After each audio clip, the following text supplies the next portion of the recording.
청년 강림 후 9번째 주 온라인 예배로 나오신 여러분과 여러분 가정 가운데 주님의 은총이 함께 하시길 바랍니다. 함께 묵도하심으로 오늘 예배 시작하겠습니다.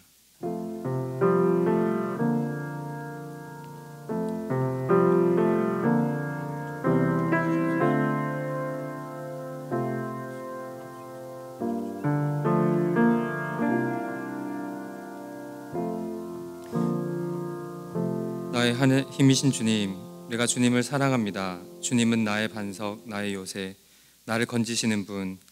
나의 하나님은 내가 피할 바위, 나의 방패, 나의 구원의 뿔, 나의 산성이십니다. 나의 찬양을 받으실 주님, 내가 주님께 부르짖습니다.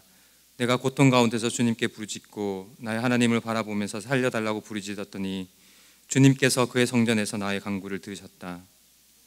우리의 고통과 신음소리를 하나도 빠짐없이 들으시고 응답하시는 주님, 이 세상의 모든 고통과 슬픔을 이해하시고 오늘 또 그 눈물들을 거두시기 위해 일하시는 주님, 주님의 그 사랑과 용서를 찬양하며 주님의 위대한 이름을 선포합니다. 주님의 거룩한 이름을 부르며 주님께서 하신 생명의 일을 기억하며 예배의 자리로 나아갈 때 우리의 상한 마음 만져주시고 믿음 회복시켜 주셔서 오직 주님의 이름으로 새롭게 되는 예배 되도록 주님 오늘 우리와 함께하여 주옵소서. 예수님의 이름으로 기도드립니다. 이 시간 함께 찬송가 8장, 통일 찬송가 9장 함께 찬양하시겠습니다.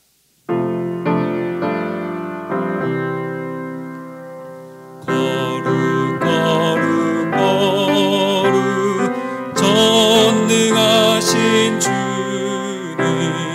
이른 아침 우리 주를 찬송합니다. 거룩 거룩 거룩 자비하신 주님, 성삼위일체 우리 주로다. 거룩 거룩 거룩 주의 보좌 앞에 모든 성도 멸류관을 벗어드리네. 거듭 천사 모두 주께 굴복하니 영원히 위에 계신 주로다. 거룩 거룩 거룩 주의 빛난 영광, 모든 죄인 어두워 볼 수 없도다. 거룩하신 이가 주님밖에 없네. 온전히 전능하신 주로다. 거룩 거룩 거룩 전능하신 주님, 천지 만물 모두 주를 찬송합니다. 거룩 거룩 거룩 전능하신 주님, 성삼위일체 우리 주로다. 아멘. 기도하시겠습니다. 나의 힘이 되신 여호와여, 내가 주를 사랑합니다. 우리의 희망이 되시며 피난처가 되신 하나님 아버지께 찬송과 영광을 돌립니다. 오늘도 복되고 귀한 날을 주셔서 비록 우리 모든 교우들이 함께 모여 하나님 아버지께 예배드리지 못하지만 각자 처한 곳에서 영상을 통해서라도 예배할 수 있음이 얼마나 감사한지요. 하나님 아버지 진심으로 감사를 드립니다. 하나님께서는 이 세상을 아름답게 창조하셨고 또 우리 인간을 하나님의 형상대로 만드시고 참 좋았더라 하신 하나님 아버지께 우리를 통하여 영광 받으셔야 마땅하지만 우리는 하나님의 창조 질서를 거슬리고 과학과 문명의 지배를 받으며 세상에서 온갖 탐욕으로 물든 저희들임을 이 시간 고백합니다. 하나님 아버지 말씀대로 살지 못한 저희들 이 시간 회개하오니 용서하여 주시옵소서. 온 나라들이 점점 길어지는 전염병으로 인하여 귀한 생명이 위협을 받고 경제 침체로 인하여 공포와 불안으로 힘들어하고 있습니다. 내 이름으로 일컫는 나의 백성이 스스로 겸손해져서 기도하며 나를 찾고 악한 길에서 떠나면 내가 하늘에서 듣고 그 죄를 용서하여 주며 그 땅을 다시 번영시켜 주시겠다고 하신 하나님의 말씀을 통하여 위로받고 살게 하여 주시옵소서. 이 시간 간과하옵기는 이곳에 열린 공동체를 세워주시고 주님의 나라를 확장하는 일에 저희들을 사용하여 주시니 참으로 감사합니다. 바라옵기는 온 교우들 예배의 감사와 감격을 잃어버리지 않게 하여 주시고 기도와 말씀 가운데 믿음을 지키게 하여 주시옵소서. 비록 지금 팬데믹으로 인하여 우리의 삶이 외롭고 힘들지라도 주님이 함께 하심을 믿고 굳건하게 살아가게 하여 주시옵소서. 매주일 예배 드릴 수 있도록 수고하는 영상팀과 또 곳곳에서 봉사하는 당신의 귀한 자녀들 위해 하나님께서 큰 은혜로 채워 주시옵소서. 또한 하나님 말씀을 전하는 귀한 종 목사님 외에 성령 충만케 하여 주셔서 듣는 저희들 마음이 옥토가 되어 30배, 60배, 100배의 열매를 맺는 우리 모두가 되게 하여 주시옵소서. 모든 말씀 우리 주 예수님 이름으로 기도하였습니다. 아멘. 이제 함께 찬송가 85장, 통일 찬송가 85장 찬양하시겠습니다.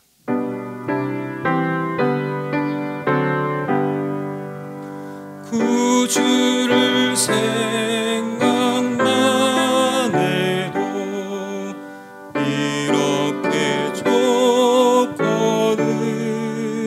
주 얼굴 메올 때야 얼마나 좋으랴. 만민의 구주 예수여 귀하신 이름은 천지에 있는 이름 중 비할 데 없도다. 참행해 아는 자에게 소망이 되시고 구하고 찾는 자에게 기쁨이 되신다. 예수의 넓은 사랑을 어찌나 말하랴. 주 사랑 받은 사람만 그 사랑 알도다. 사랑의 구주 예수여 내 기쁨 되시고 이제로부터 영원히 영광이 되소서. 아멘. 오늘 우리에게 주신 말씀은 창세기 32장 22절부터 31절까지 말씀입니다. 그 밤에 야곱은 일어나서 두 아내와 두 여종과 11아들을 데리고 얍복 나루를 건넜다. 야곱은 이렇게 식구들을 인도하여 개울을 건너보내고 자기에게 딸린 모든 소유도 건너보내고 난 다음에 뒤에 홀로 남았는데 어떤 이가 나타나 야곱을 붙잡고 동이 틀 때까지 씨름을 하였다. 그는 도저히 야곱을 이길 수 없다는 것을 알고서 야곱의 엉덩이 뼈를 쳤다.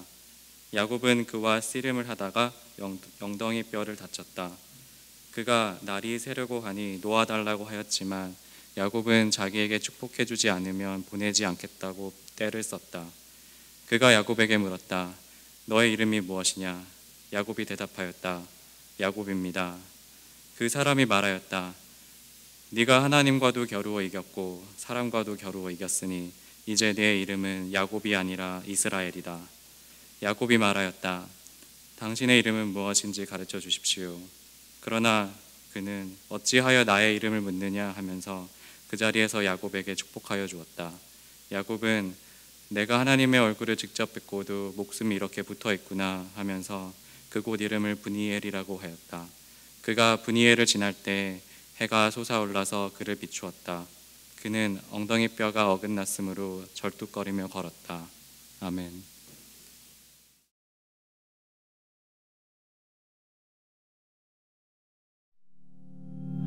거기 가는 사람들 여기 나를 봐.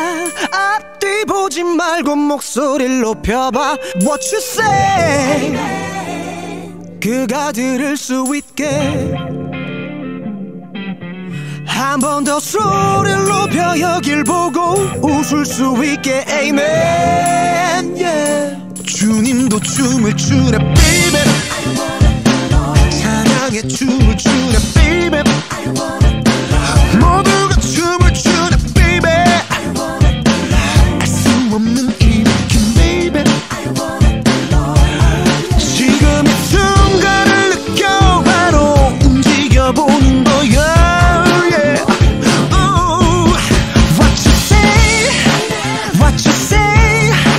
나의 춤을 보고 있다면 대답해줘. What you say, what you say. 내가 주님을 느낄 수 있게 모두 다르다는 걸 알지만 이게 바로 나의 기도.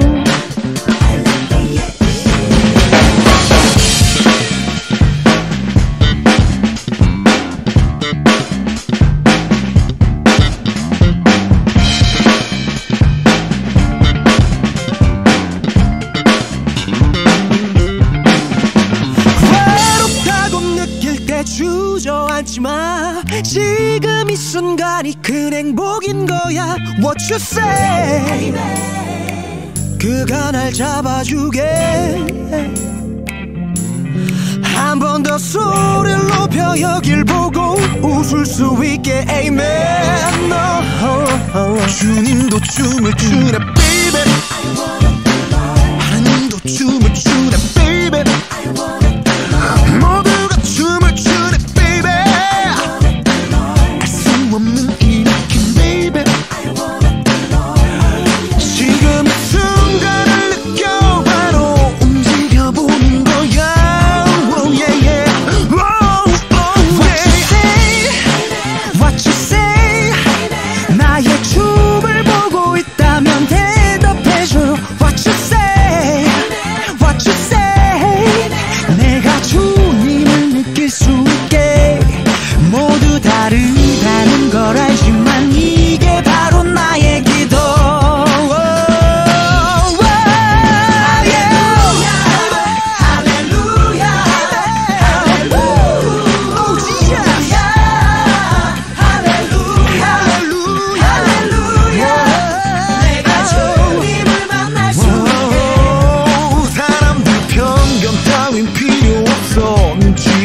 사람들 시선 따윈 잊어버려 하나만 생각해. 다른 걸 알지만 이게 바로 나의 기도.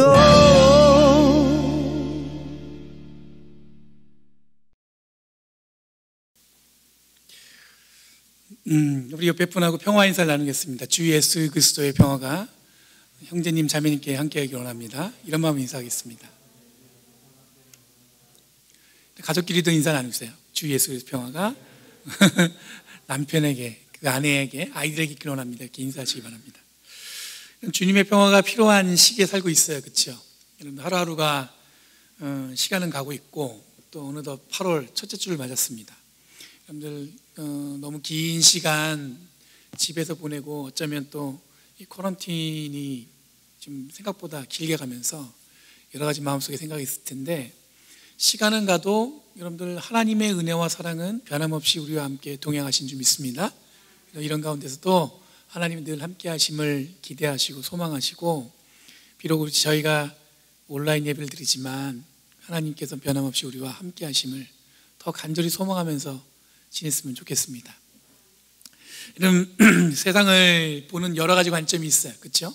요즘에 제가 개인적으로는 이 보는 거에 관심이 많아요. 왜냐하면 혼자 걷는 시간이 많다 보니까 혼자 걷다가 보는 걸 자꾸 생각을 많이 해요. 근데 그 세상을 보는 관점 중에서 굉장히 오랫동안 이 세상을 지배했던 게 뭐냐면 흑백의 관점에서 보는 것. 그러니까 이분법적으로, 그러니까 이원론적으로, 이분법적으로 이렇게 세상을 보는 관점이었죠. 우리의 삶에 아주 굉장히 익숙하게 지금도 자리하고 있는데, 이 세상의 이치도 이렇게 돌아가는 것처럼 보여요. 왜냐하면 하늘과 땅, 남자와 여자, 밤과 낮, 생각해보면 참 탁월한 어떤 그 세상을 이해하는 관점 중에 하나로 보여집니다. 근데 요즘에는 약간 이런 기준이, 이런 관점들이 약간 좀 흔들리고 있는 것 같아요. 한참 여러분들 냉전이 콜드워, 그러니까 냉전이 아주 한창일 때는 민주주의와 공산주의의 경쟁할 때 이 이분법적인 사고 구조가 굉장히 극에 달했던 기억이 있어요. 그래서 제가 볼 때는 개인적으로 이 이분법적인 관점의 맹점, 가장 약점은 뭐냐면, 나와 다르면 적이라는 판단을 하게 된다는 거죠. 나랑 생각이 달라? 나랑 보는 게 달라? 그럼 어떻게 생각하냐면 저 사람은 내 적이야. 이게 이분법이 갖고 있는 이제 하나의 약점인 것 같아요. 이런 관점, 이런 구조가 가능하려면 이 절대적인 기준이 필요합니다. 그 기준에서 벗어나면 악이고 거짓이고 부정되는 것이니까, 아무래도 이 절대적인 기준이 확실할 때 이런 사고 구조가 잘 작동하는 것 같아요. 근데 이런 사고 구조는 세상의 모든 것은 중심 아니면 변두리, 이 두 가지밖에 없는 거예요. 그러니까 내가 이게 속한 것이 중심, 아니면 다른 사람들은 뭐예요? 변두리, 이렇게 보는 주장이기 때문에 제3의 자리나 어떤 다른 의견들을 용납하지 않을 수가 있죠. 꽤 오랫동안 이런 편리적 사고 구조는 이 기독교 안에서도 오랫동안 깊이 작용했었습니다. 그래서 예전에 기억나신 분들 계시겠지만 십자군 전쟁, 이런 것들이 다 뭐냐면 대표적인 어떤 이분법적인 사고 구조, 우리 중심, 그렇게 생각하다 보니까 일어났던 사건 중에 하나였고, 또 자연스럽게 서구의 사고가 어떻게 보면 동양을 압도한다는 생각을 갖는 것, 이런 것도 봐도 이런 논리에 근거한다고 볼 수가 있습니다. 요즘에는 거꾸로 서구가 이 동양의 깊이를 깨달으려고 하는 시대에 살고 있어요. 분명히 어떤 하나의 헤게모니가 영원할 것 같은데, 이 사람들이 만들어 놓은 건 영원할 수 없다는 걸 보여주는 거겠죠. 얼마 전에 저희 딸이 그 친구들하고 막 이야기하는데 이런 이야기를 나누더래요. 친구들이 어느 날 저희 딸한테 그러대요. 자기는 미국에 태어난 게 너무 불행하다는 거예요. 그래서 왜 그러냐 물어봤더니 걔들이 하는 얘기가 뭐냐면, 자기들은 한국 사람이나 아시아인으로 태어났어야 되는데 미국에 태어나가지고 불행하다는 거예요. 제가 그 얘기 들으면서 제가 왜 그런데 그랬더니, 그 아이들이 이 K-팝을 좋아해요. 그리고 BTS를 너무 사랑하다 보니까 그들의 꿈이 뭐냐면 한국 가보는 거예요. 우리 딸한테 늘 부탁하는 게, 네가 갈 때, 한국 갈 때 나랑 같이 가줘라, 이게 아이들의 부탁이에요. 여러분들 오래전에 이민 오신 분들은 이게 무슨 일일까 생각이 드실 테지만, 요즘에 세상이 이렇게 바뀌었어요. 그러니까 아무래도 이게 계속 어떻게 보면은 끊임없이 길게 갈 것 같은 것들이 이제 저물고 새로운 것들이 늘 이렇게 우리한테 다가오고 있는 거죠. 그러니까 우리들은 여전히 이분법적인 틀에 허우적거리고 있는데, 이 세상은 바뀌니까 이 질문이 생기게 됩니다. 여러분, 모두가 똑같을 수는 없습니다. 그리고 모두가 다를 수도 없죠. 생각이 잘 맞는 사람도 있고 그렇지 못한 사람이 있을 수 있는데, 생각이 다르면 내 적이 된다는 의미는 매우 우리를 슬프게 하는 것 같아요. 다른 생각 가질 수 있죠. 그렇다고 우리가 사랑 못할 이유는 없는 거잖아요. 그렇죠? 최근에 이 동양사상을 공부한 분들이 용기를 내서 이 이분법적인 사고, 이 전통적인 어떤 서구를, 이 서양 세계를 지배했던 사고를 이 동양사상적 관점에서 이게 새롭게 해석하려는 어떤 그런 거를 노력하는 분들이 계세요. 이 신학을 공부하는 분들 중에서도 이 플라톤의 이 철학적인 접근이 아니라 이 동양적인 거, 그러니까 무슨 얘기냐면 이 나데이 법비, 그러니까 A 아니면 B다, 이 공식이 아니라 either or, 이것도 저것도. 그러니까 하나님의 사랑은 뭐냐면 늘 사랑의 범위를 사람만이 이걸 제한해 둘 뿐 하나님의 사랑은 그 넘어 있다는 거죠. 그런 의미에서 연구를 하고 있는데, 그렇게 우리가 이렇게 마음에 와닿진 않아요. 아무래도 이게 익숙치 않기 때문에 그런 것 같습니다. 우리들에게 여전히 익숙치 않지만 이미 현대에 이르서는 이 자크 데리다라는 이 프랑스 철학자가 해체주의 이론이라는 걸 내놨어요. 이 사람이 한 얘기는 뭐냐면 이 탈중심화, 이 다양화를 주장하면서 여러 분야에 많은 영향을 미쳤습니다. 이 데리다의 해체주의를 단순하게 설명하는 것은 불가능합니다. 굉장히 복잡한 내용인데, 제가 이해한 이 간단한 건 뭐냐면, 여러분 이분법으로 나뉘면 이 두 가지 영역만 존재하잖아요. 그렇죠? 이거 아니면 저거. 근데 이 데리다가 한 얘기는 뭐냐면 제3의 이론과 이해가 존재할 수 있다는 가능성을 제시해요. 쉽게 이야기하면 지금까지는 세상에는 중심이 있었고 그 밖에는 이 변두리라는 생각이 있었는데, 이제 그게 수정되어야 된다는 얘기예요. 이 절대적인 중심이나 확고한 진리에 대해서 옛날에는 질문할 수가 없었습니다. 그걸 감히 어떻게 우리가 질문하겠어요? 근데 질문을 던질 수 있다는 시작을 하기 시작했다고 보시면 될 거예요. 예전에는 이 서구가 중심이고 나머지는 변두리였는데, 이제는 이 경계가 자 무너진 거예요. 그래서 이 토마스 프리드만이라고 굉장히 유명한 그 저널리스트가 있어요. 이분이 퓰리처상을 2번이나 받은 분인데, 이분이 쓴 책 중에 세계는 평평하다는 책이 있어요. 이 책을 보면서 지금 우리들이 처한 상황을 잘 설명하고 있는 거예요. 뭐냐면 이제는 더 이상 누가 주도하고 누가 끌려가는 세상이 아니라는 거예요. 그래서 예전에는 이제 서구 사회가 더 잘 살고 저기 동양이라는 데 못 산다, 이런 기준이 있었는데 이제는 그게 평평해졌다고 얘기하고 있습니다. 여러분, 데리다가 쏘아 올린 공은 여러 분야에 영향을 주었습니다. 신학, 문학, 예술, 정치, 기존의 사회 구조를 좀 더 이렇게 창의적으로 이끌었다고 볼 수가 있죠. 대표적으로 요즘에 아주 굉장히 그 창의적인 스타트업을 시작할 수 있는 분위기로 만들어낸 게, 어쩌면 이 사람들 좀 더 새로운 것, 그러니까 지금 우리가 잘 알고 있던 게 아니라, 잘 익숙한 게 아니라 익숙하지 않은 곳으로 우리를 내몰고 그곳에 가서 뭔가 새로운 게 있다고 자꾸 우리에게 희망을 주는 이유는 뭐냐면 바로 이런 이론들, 이런 노력들 때문에 그렇게 된 것 같습니다. 이런 해체주의가 좋은 영향만 있는 건 아니죠. 기존의 전통적인 삶에 익숙하고 그것을 위해 노력한 사람들에게는 쉽게 말해서 이 기존의 삶의 뿌리를 흔드는 것이라고 불안해할 수 있습니다.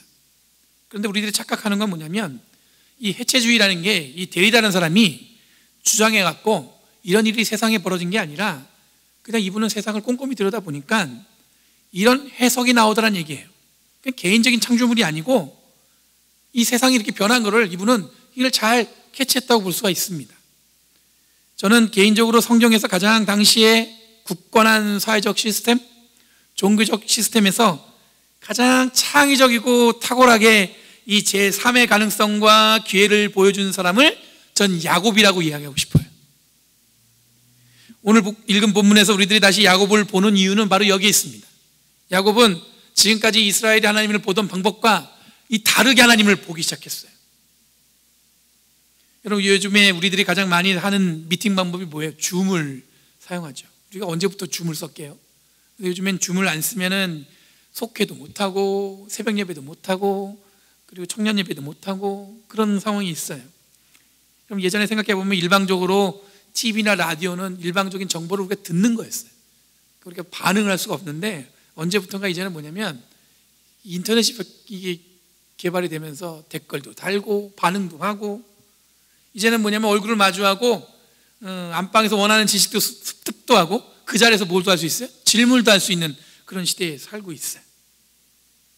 이것만 해도 우리들은 굉장히 기존의 방식이 아닌 새로운 방식으로 이 세상을 살아가고 있는데, 바로 야곱이 하나님을 대했던 방식, 하나님을 이해했던 방식은 늘 일방적이었던 것을 상호적으로 혹은 이 관계적으로 발전시켰던, 그걸 보여준 사람이라고 저는 그렇게 보고 있습니다.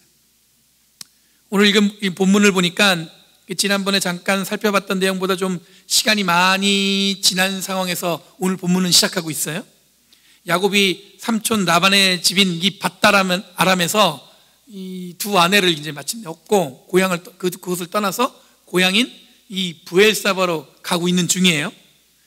혼자, 예전에는 그 밧다람으로 갈 때는 혼자 먼 길을 갔던 야곱이 이제는 어떻게 바뀌었냐면, 시간이 지난 다음에 엄청나게 부흥하고 이 성장해서 이제 고향으로 돌아가고 있는 거예요. 혼자 터벅터벅 갔는데 돌아갈 때는, 고향으로 갈 때는 뭐예요? 말 그대로 금이 환영을 하고 있는 거죠. 오늘 읽은 본문에 보면 야곱이 야복 강가에 이르렀을 때 두 아내와 두 여종 그리고 11아들 데리고 이 야복 나루를 건넜다고 이야기하고 있습니다. 혼자 밧다나람으로 향했던 모습과는 달리 이 많은 것을 갖게 된 야곱을 우리가 짐작할 수가 있어요. 그런데 여전히 야곱이 형의 그 애서가 두려워요. 형을 속에서 쟁취했던 장자권과 축복권이 여전히 그만큼 시간이 지났음에도 계속 무겁게 야곱을 두려움으로 누르고 있는 것 같습니다. 오늘 읽은 본문에서 다시 한번 야곱의 잔꾀가 느껴지는데, 뭐냐면 형 에서를 당당히 이 야곱이 만날 용기가 없는 것 같아요. 그래서 왜 지금 오늘 본문에 보면 홀로 남았냐면, 아내와 아들 그리고 지금까지 자기가 모은 재산을 다 어떻게 했어요? 먼저 형 에서한테 보내는 거예요. 그럼 형이 혹시 막 자기한테 달려오다가 자기 동생의 이 가족들을 만나면, 그 재물을 만나면 이 마음이 좀 더 누그러지지 않을까, 이런 생각에서 자기는 못 가고 먼저 이렇게 아내하고 종들하고 자기가 모아놓은, 평생 모아놓은 재산을 보내는 거죠. 이런 모습은 약간 야곱한테 실망스러워요, 개인적으로는. 그런데 왜 이런 사람이 특별하게 새로운 하나님과의 관계를 이끌어낸 인물이라고 제가 소개하냐 하면은, 우선 야곱은 자신의 삶을 순전히 그냥 운명으로 받아들인 사람이 아니에요. 야곱은 늘 투쟁하는 사람이었어요. 자기에게 주어진 운명을 이 삶에 맡겨놓고 그렇게 사는 인생이 아니라 늘 그 삶을 어떻게 했냐면 뛰어넘는 사람, 새로운 인생으로 나아가고자 하는 그런 의지가 강한 사람이라고 저는 기억합니다. 그냥 동생으로 살면 되는데 왜 형의 장자권을 탐냈을까요? 하나님이 축복을 줄 수 있는데 왜 형의 축복을 탐냈을까요? 그런 야곱이 여러분들 저는 눈에 들어와요. 24절에 보니까 야곱이 다시 한번 홀로 남겨졌습니다. 밧단 아람으로 갈 때도 그랬고 돌아올 때도 이제 다시 홀로 남겨졌습니다. 홀로 남겨졌을 때 야곱은 특별한 경험을 하는데 오늘도 마찬가지예요. 홀로 남겨진 야곱에게 누군가 씨름을 걸어왔어요. 난데없이. 근데 이 사람과 야곱이 이걸 씨름을 동이 틀 때까지 합니다. 긴 시간 한 거예요. 근데 씨름을 건 사람이 이 도저히 야곱을 이길 수 없는 거예요. 그래서 야곱의 엉덩이를 치는 바람에 이 야곱이 어떻게 됐어요? 쩔룩거리게 됐습니다. 씨름을 건 사람이 이제 동이 트니까 이제 어떻게 합니까? 이제 나 가야 되니까 놓아달라고 갑니다. 그랬더니 야곱이 자기에게 축복하지 않으면 보내주지 않겠다고 떼를 쓰는 거예요. 엄청나게 떼를 쓰는 거예요. 그랬더니 야곱에게 네 이름이 뭐냐? 이렇게 묻습니다. 여러분, 이름을 묻는다는 것은 특별한 의미가 있어요. 여러분, 이름 자체가 그 사람의 정체성입니다. 제 이름은 김규현입니다. 김이야 뭐 성이니까. 그리고 규는 별규자의 어지련자예요. 저희 어머님이, 부모님이 저를 하늘에 반짝이는 반짝반짝 빛나는 별처럼 별로 동의할 수 없는 그런 표정들을 지으시는데, 그리고 착하게 살아라, 이런 의미에서 지신 거예요. 여러분들도 한번 이름에 아마 뜻이 있을 거예요. 그렇죠? 마찬가지로 이스라엘도 이름에 뜻을 담는데 이 좋은 뜻을 담는 게 아니에요. 자기 부모들의 아이가 태어날 때 그 경험한 걸 이름을 짓습니다. 예를 들어서 여러분들 한동안 야베스의 기도라는 책이 유행한 적이 있어요. 한참 야베스의 기도. 근데 여러분, 야베스의 뜻은 뭐냐면 고통이라는 뜻이에요. 고통. 그러니까 아이가 태어날 때 부모가 이 야베스가 태어날 때 너무 고통스러웠던 거예요. 그러니까 이름을 뭐예요? 야베스. 뭐예요? 고통스러웠다. 여러분, 이런 고통을 여러분들 이름을 안고 평생 이렇게 이런 이름을 붙들고 살아가는 거예요. 야곱은 이름이 뜻이 무엇입니까? 발뒤꿈치 잡은 자예요. 늘 그런 인생이, 이런 그 삶을 따라다닐 수 있어요. 생각해 보면 만약에 우리말로 이름을 부모가 여러분 아이를 낳을 때 고통을 느꼈다고 이름을 고통이라고 줬어요. 김고통 씨. 여러분 이러면 그 이름이 얼마나 어떻겠어요? 만족스럽지 못하죠. 늘 이름을 부르는데 발뒤꿈치 잡은 놈 이러면 어떤 느낌으로 인생을 살았겠어요? 그래서 여러분 이스라엘 문화에서는 이름을 묻는 관계가 아니라 처음 만날 때 뭐예요? 샬롬, 하나님의 평화가 함께하길 바랍니다 이러면서 인사를 나누는 거예요. 당신의 이름이 무엇입니까? 잘 묻지 않아요. 한참 관계가 형성된 후에야 이제 이름을 나누죠. 야곱이 스스로 이제 자신의 이름을 야곱이라고 얘기합니다. 저는 야곱입니다. 왜냐면 물어봤으니까. 내 이름이 무엇이냐? 저는 야곱입니다. 이어지는 본문에 씨름을 건 사람이 이렇게 이야기합니다. 그 사람이 말하였다. 내가 하나님과도 겨루어 이겼고 사람과도 겨루어 이겼으니 이제 내 이름은 야곱이 아니라 이스라엘이다. 여러분, 야곱의 이름이 바뀌었어요. 그리고 씨름을 건 사람이 하나님이라고 이야기했습니다. 그리고 사람이라고도 이야기하고 계세요. 야곱이 씨름을 통해서 이름이 이스라엘로 바뀌었는데, 여러분, 이스라엘이라는 이름은 하나님이 씨름하셨다 혹은 투쟁하셨다로 번역할 수 있습니다. 그러니까 이스라엘이라는 이름은 야곱을 통해서 하나님이 씨름하셨다는 의미에서 그 민족과 그 나라의 이 정체성, 그 이름이 이게 담겨진 거예요. 야곱은 하나님과의 관계를 제3의 방법, 누구도 해보지 않은 방법으로 우리들에게 소개하고 있습니다. 아브라함도 특별했지만 하나님과 씨름을 하고 하나님과 때를 써가면서 축복을 받아내려고 악착같이 군 사람은 없었어요. 야곱이 이렇게 보여주었는데 야곱의 후손들 중에서도 하나님 앞에 이렇게 한 사람은 없었어요. 이런 소원을 비는 여러 가지 방법이 있죠. 논리적으로 차근차근 설명해서 원하는 것을 얻는 방법이 있고, 거짓과 속임수로 얻는 경우도 있습니다. 그리고 뭐가 있냐면 떼 쓰는 방법이 있어요. 떼 쓰는 방법. 여러분, 때를 쓴다는 게 애들이 하는 것 같지만 어른이 때를 쓰면 그만큼 간절하다는 마음이 전해집니다. 제가 아는 권사님이요, 어떤 권사님이 자신의 늘을 때를 쓴다고 하셔요. 그 얘기가 나쁘지 않은데 그 얘기 들으면서 뭐냐면 이게 야곱의 방법이 있구나. 저는 목사님, 저는 늘 뗐어요. 어른들한테 뗐어요. 그러더라고요. 얼마나 귀엽던지 볼 때, 어른이 그러니까. 근데 이게 뭐냐면 야곱이 쓰는 방법이에요.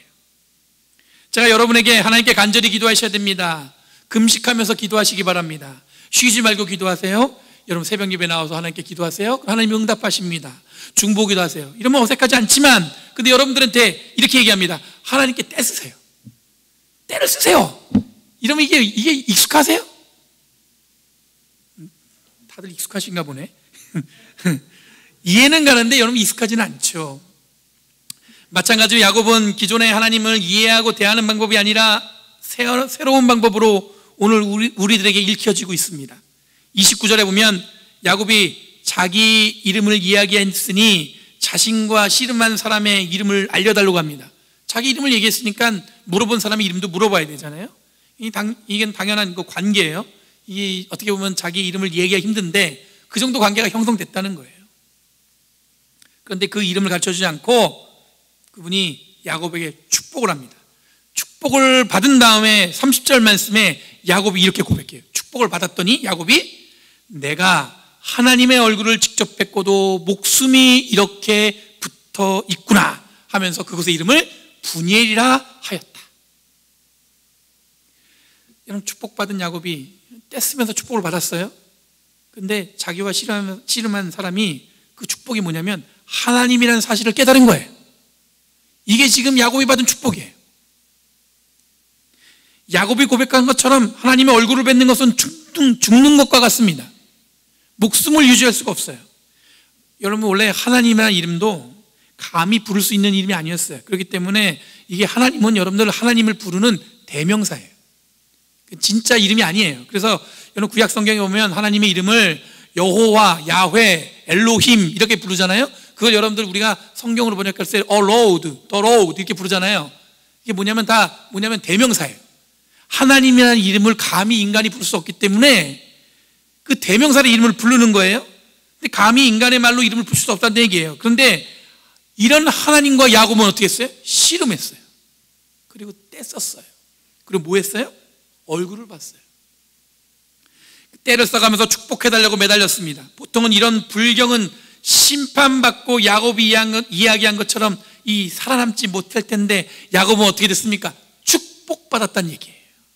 그리고 그 축복하신 분이 바로 하나님이시구나.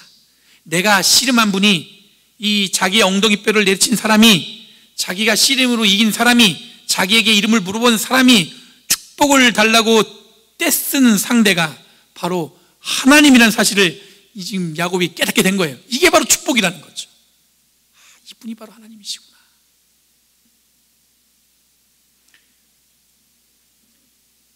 야곱은 다른 사람들과 달리 특별하게 하나님을 만났습니다.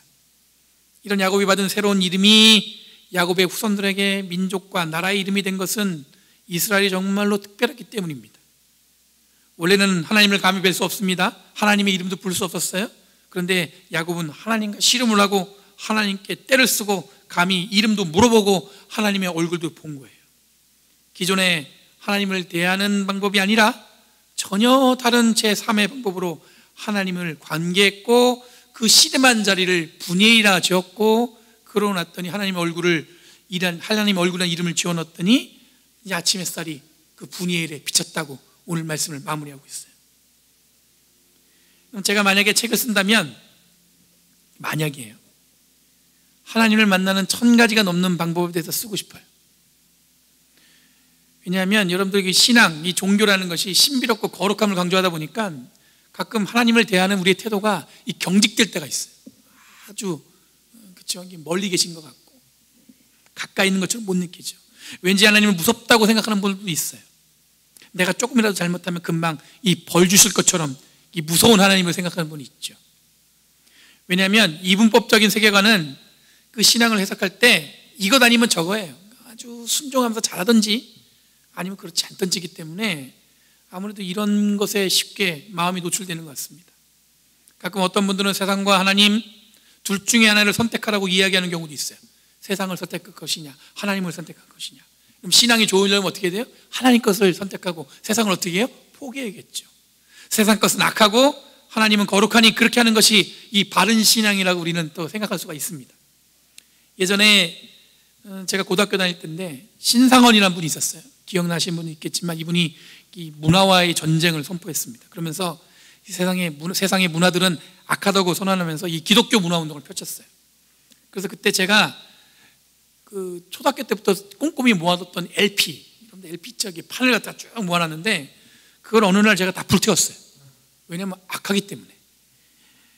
하나님을 예배하는데 방해되는 것들은 전부 악하니까 마땅히 그렇게 해야 된다고 생각했던 것 같습니다. 그런데 한참 시간이 흐른 후에 하나님이 이 세상을 창조하셨다는 것, 그리고 보기 좋았다는 것에 은혜 받은 적이 있어요. 하나님이 이 세상을 창조하시고 보시기 좋았다고 했어요. 하나님과 세상 중에 하나를 선택하라는 의미는 어쩌면 하나님과 세상을 동등하게 보는 불경스러운 관점에서, 그런 관점에서나 가능한 거죠. 어떻게 하나님과 세상이 똑같아요? 여러분, 예수 그리스도의 복음도 바로 이런 관점에 동일하다고 볼 수가 있습니다. 예수님도 바리새인들이 만들어 놓은 율법을 지키느냐 안 지키느냐에 따라서 이 사람들의 구원이 결정된다고 얘기하는 그런 그 율법주의자들, 그에 대해서 복음을 전하셨어요. 그게 뭐냐면 크신 하나님의 사랑이라는 제3의 방법, 새로운 가능성에 대해서 선언하셨습니다. 그러니 질문 자체가 틀린 거예요. 세상이냐 하나님이냐. 하나님은 이 세상을 창조하시고 주인 되신 분이십니다. 그리고 통치하시는 분이에요. 그런데 가끔 우리들은 잘못된 생각으로 이 하나님을 이렇게 끌어낼 때가 있단 말이죠. 이런 감리교를 창시하신 이 감리교 운동을 펼치셨던 이 존 웨슬리 목사님이 이 감리교 무브먼트, 이 운동을 할 때 미국과 영국의 이 신앙적인 영적 대각성 운동이 일어났어요. 이때 존 웨슬리 목사님과 동역했던 분이 이 조지 휘필드라는 굉장히 유명한 목사님이에요. 조지 휘필드. 웨슬리 목사님이 이 조지 휘필드 목사님을 굉장히 좋아했습니다. 아니, 좋아한 정도가 아니라 굉장히 존경했어요. 이분이 탁월한 부흥사였어요. 말씀도 잘 전하시고. 그래서 늘 보면 이 웨슬리 목사님은 이분을 입에 침이 마르도록 칭찬을 했습니다. 아니, 뭐 존경하고 어딜 가서도 이만한 설교자가 없다, 그렇게 자랑했던 분이었어요. 그런데 어느 날 존 웨슬리 목사님이 조지 휘필드와 결별하게 됩니다. 결별의 이유는 뭐냐면, 조지 휘필드 목사님이 예정론을 적극적인 하나님의 구원관으로 설교했습니다. 노예제도에 찬성하는 것, 이 두 가지 문제 때문에 존 웨슬리 목사님이 이분과 이게 결별하게 된 거예요. 원래는 포용과 중도의 길을 굉장히 중요하게 여겼던 이 웨슬리 목사님이기 때문에 이 결별했다는 이유는 굉장히 충격적인 겁니다. 그분의 입장에서는 이 예정론과 노예제를 옹호하는 것은 하나님은 사랑이시라라는 이 신앙 고백을 포기하고 저버린 것과 마찬가지라고 생각했기 때문이에요. 웨슬리 목사님이 이미 구원받은 사람과 그렇지 않은 사람이 정해졌다고 보는 예정론은 하나님의 모든 성품을 한 번에 말살해버리는 것이라고 생각했었어요. 성경을 통해 예정론이 진리라고 증거하는 행위에 대해서도 단호하게 뭐라고 얘기했냐면, 악마보다 더 악하다고 이야기하셨어요. 이에 덧붙여 노예제도를 옹호하는 것은 하나님의 자비와 사랑을 값없이 주시는 은혜와 조건 없는 하나님의 사랑을 부정하는 것이라고 여겼습니다. 존 웨슬리 목사님은 야곱이 하나님을 관계했던 것처럼 제3의 지대, 즉 다른 해석이 가능한 하나님의 섭리와 이 사랑에 집중한 것 같습니다. 아까 처음에 말씀드렸던 해체주의라는 것이 절대적인 진리가 이제는 존재하지 않는다는 것하고 이야기하면서 특히 이 기독교 진리를 위협하는 걸로 들릴 수 있어요. 근데 저는 이들이 보여준 용기 있는 행위가 우리들이 만나는 하나님을, 우리들이 고백하는 하나님을 더욱 새롭게 강력하게 고백하고 우리들의 삶에 역사하시는 하나님의 다양한 모습을 기대할 수 있다고 저는 생각해요. 지금 우리가 살고 있는 시대가, 우리가 어떻게 보면 이게 정의할 수 없는 시대잖아요. 무정의. 왜냐하면 모든 게 새롭게 쓰여져야 되는 거예요. 뭐든지 다. 그런데 사람들은 이런 세상이 바뀐 환경 때문에 우리의 삶이 불안할 수 있죠. 저도 그렇게 느껴집니다. 어떻게 그런 마음이 안 생기겠어요. 그런데 하나님은 변함없이 그 안에서 역사하시고 함께 하신다는 사실을 선택하는 게, 그게 바로 우리가 기대하고 소망하는 제3의 지대가 될 수 있죠. 이런 말씀으로도 은혜 받고 예배를 은혜 받습니다. 그렇죠? 그런데 묵묵히 자신의 사명을 다하면서 이 곁에 있는 성도를 보면서 저는 은혜 받을 때가 있어요. 어떤 분은 교회 문을 들었을 때 환하게 웃어준 어느 집사님의 아이가 그 얼굴을 볼 때마다 은혜를 받는다고 그래요. 어떤 분은 교회 올 때마다 맛있게 밥을 져주는 그 밥 때문에 은혜 받습니다. 어떤 분은 그렇게 미웠던 분을 사랑하고 이해하면서 예수님을, 그 사랑을 마음속 깊이 깨닫게 됐다는 거예요. 여러분, 우리에게 주시는 은혜의 통로는 이렇게 다양해요. 하나로 규정할 수 없습니다. 이 공부나 입시가 달라서 이 비법이라는 게 없어요. 여러분들, 제가 은혜 받는 비법 가르쳐 드릴게요. 이런 게 없단 말이에요. 무슨 얘기냐면 하나님이 각자에게 주시는 은혜의 방법은 다르거든요. 야곱이 하나님과 씨름해서 축복받았습니다. 이보다 황당한 은혜 경험이 어디 있어요? 야곱은 씨름도 하면서 은혜도 받았네, 하나님과. 여러분, 그래서 이 코로나 바이러스라는 어쩌면 이 막막한 상황에서 우리들은 하나님이 전혀 예상치 못하게 하실, 전혀 우리가 예상치 못하면서 주시는 은혜를 사모할 수밖에 없어요. 예배당에서 예배드린 지 오래되었습니다. 그렇죠? 성도들 얼굴 본 지도 오래되었어요. 함께 얼굴 보고 밥을 나눈 적도 오래되었어요. 이 목사는 어떤 마음이 들겠습니까? 제가 여기 또 오래 다녔나요? 온 지도 얼마 안 됐고. 그냥 복잡한 생각이 듭니다. 대부분 이럴 때 상황이 나쁘던지 아니면 좋던지 이렇게 선택할지 모르겠어요. 그런데 여기서 우리들은 이 모든 어려움을 관통하고 변함없이 함께 하시는 하나님의 은혜를 사모하는 것.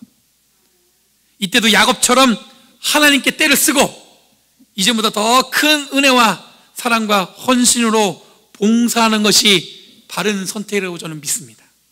여러분, 하나님은 위대하세요. 쪼잔하지 않으십니다. 내 생각, 내 마음으로 감히 측정할 수 없는 전능하신 분이 하나님이세요. 세상이 아무리 대단한들 하나님과 감히 어쩔 수 없습니다. 만약 세상을 두려워하면 내 마음이 좁아서 그런 것이지 하나님은 절대로 문제가 되질 않습니다. 그러니 하나님이 주시는 은혜와 자유를 누리시고 이 어렵다고 하는 이 세상, 이 순간에도 승리하며 이 시간을 보내시는 저와 여러분들 되길 간절히 바랍니다. 하나님 지금 함께 하십니다. 기도하겠습니다. 거룩하신 주님 감사합니다. 오늘 야곱이 우리에게 보여주신 그 놀라운 방법을 통해 하나님을 만났고 하나님께 때를 쓰며 축복을 간구했던 그 모습을 우리가 경험하게 됩니다. 주님, 우리에게 주어진 이 상황에서도 하나님, 우리가 지금까지 정해놓고 익숙했던 것에만 마음에 놓이지 않고 비록 익숙하지 않았지만 새롭게 하나님 주시는 은혜를 경험하게 하여 주시옵고 그저 하나님이 나와 함께 하심으로도 말할 수 없는 은혜와 감격이 있음을 고백하는 저희를 되도록 이끌어 주시옵소서. 오늘도 이 시간 변함없이 함께 하셔서 우리의 마음을 움켜주셔서 내가 너와 함께 있다 말씀하시는 주님의 음성을 듣고 살아가는 저희를 되도록 인도하여 주시옵소서. 감사드리며 예수님의 이름으로 간절히 기도리옵나이다. 아멘. 이 시간 함께 준비하신 헌금하시면서 찬송가 435장, 통일 찬송가 492장 찬양하시겠습니다.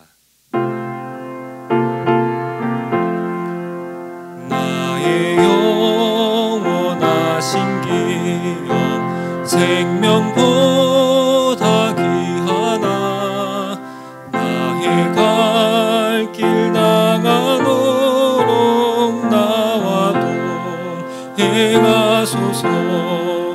주께로 가까이 주께로 가오니 나의 갈 길 나가도록 나와 동행하소서.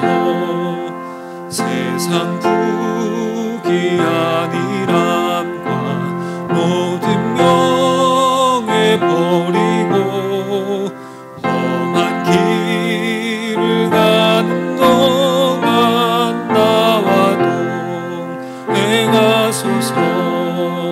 주께로 가까이 주께로 가오니 나의 갈 길 나가도록 나와 동행하소서.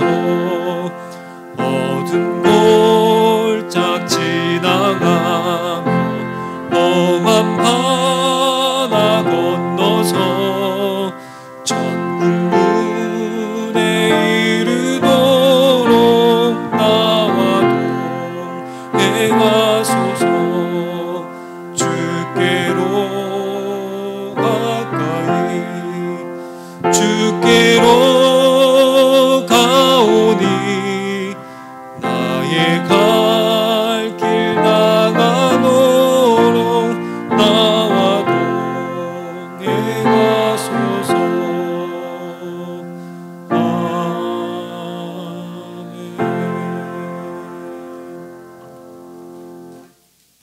하나님의 은혜와 사랑이 이 시간에도 변함없이 함께하는 줄 믿습니다. 우리의 몸과 마음을 다해 이 예물을 주님께 드리기 원하오니 주님 받아주시고 이 예물이 쓰는 곳마다 하나님의 거룩하신 은혜와 사랑이 더 크게 펼쳐지도록 주님 인도하여 주시옵소서.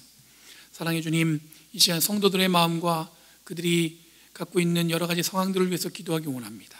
주님 든든히 그들과 동행하여 주셔서 항상 주님이 나와 함께 있다 그 음성을 붙들고 살아가도록 이끌어 주시고 특별히 이 예물을 정성껏 드리는 손길에 물질이 마르지 않도록 주님 함께 하셔서 그들이 삶에 계획하고 준비하는 모든 일마다 주님이 나를 축복하시고 함께 동행하시는구나 고백하도록 주님 인도하여 주시옵소서. 항상 주님의 뜻과 은혜 가운데 이끌어나오며 이 모든 말씀 예수님의 이름으로 간절히 기도리옵나이다. 아멘.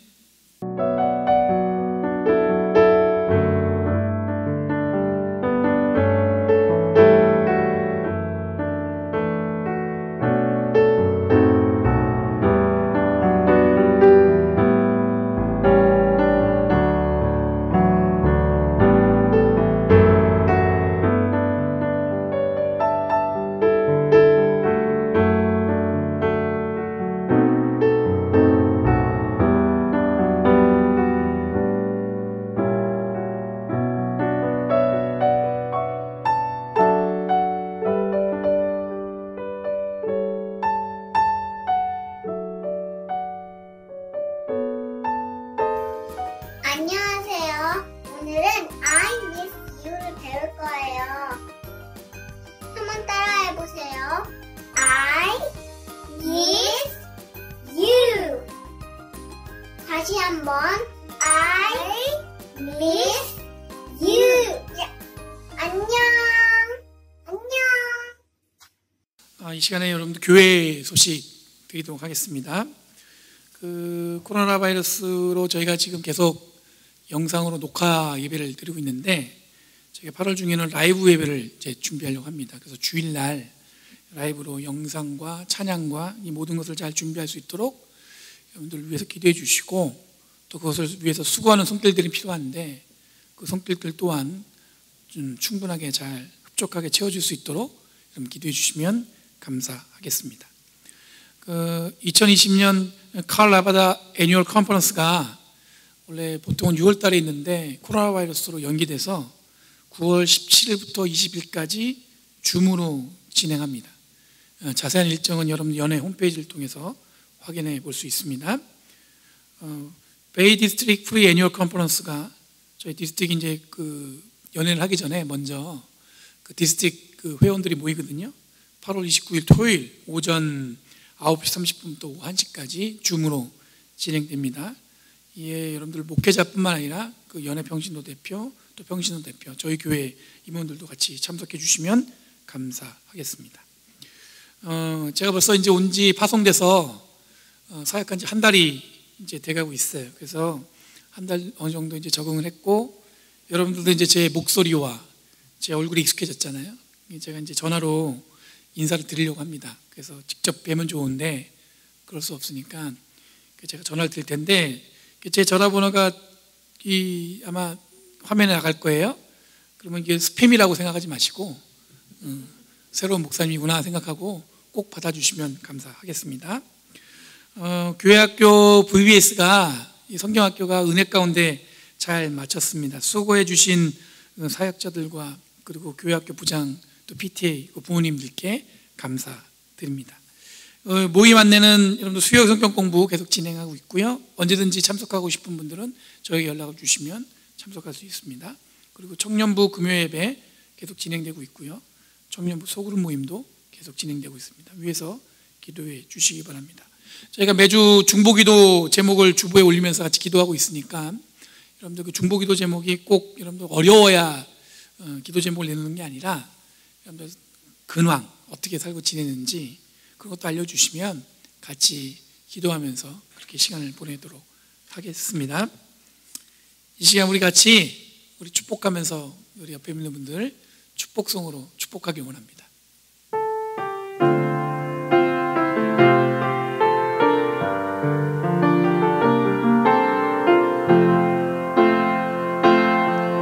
주의 말씀 앞에서 당신은 참된 예배자, 그토록 찾으시던 하나님의 기쁨, 이 세상을 향한 거룩한 생명이 되어 이 세상을 위한 구원의 소망 되어 영원한 하나님의 나라 함께 세워가리.